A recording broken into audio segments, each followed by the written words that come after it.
checkout abandonment.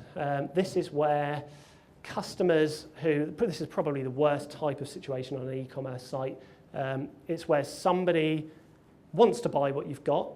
I suppose it's the equivalent of them walking into a shop, standing in the queue at your checkout with their money in their hand, and then deciding to sort of wander out because for some reason they don't complete their purchase. This is what checkout abandonment is, and it's quite a common problem on e-commerce sites. And there's various very obvious reasons why. Forcing people to register on the website is the #1 cause of abandoned checkouts. People just don't want to do it. It's crazy really, because if you think about it, registering on a website, you put all the same data and all the same details in as you would do just to complete a purchase without registering. There's only actually one field extra, and that's the password, but it's a psychological barrier. People don't like the idea of having to create an account. So if you can just do away with that, that's an instant way to increase your conversion rates. That ASOS site, again, you still have to register an account on there. All they did was move the password field to the end of the checkout process instead of at the beginning. So you complete all your details, then at the end, there's just a password box. People are far more likely to want to do it at that stage than they are at the beginning. Don't ever make that compulsory. They increased their conversion rate by 46% just by moving the password box from the beginning of the checkout process to the end.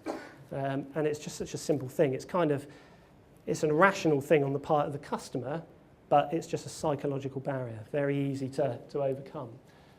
Enclosed checkouts, this is where when you go through to the checkout and payment pages, all of the other details on the page, the design and everything is stripped away. So all you've got is your checkout payment field. So there's nowhere else the customer can go. There's no distractions. There's no links back to other products. There's only really, once they've gone into the checkout process, there's only one way they can go, and that's through to actually make the purchase.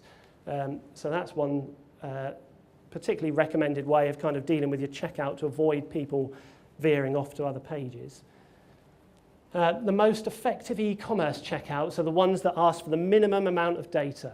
37% of checkout abandonments come because customers just get fed up of entering too much detail into the checkout forms. Something else as well that crops up time and again is error messages on the checkout, which don't actually make sense to the customers. An example of that is, for instance, with postcode. I saw an example where if you put people were confusing the letter O and the character 0 in their postcode, putting that in, proceeding through to the checkout, and then the website comes back with an error message saying you've entered an invalid postcode, and the person didn't understand why, because they thought the postcode character was a letter O rather than a 0. And so they're trying again and again to try and correct the error without knowing what it is. It's better if you can just accept that postcode in the incorrect format and correct it your end, rather than baffling people, giving them another barrier to checking out.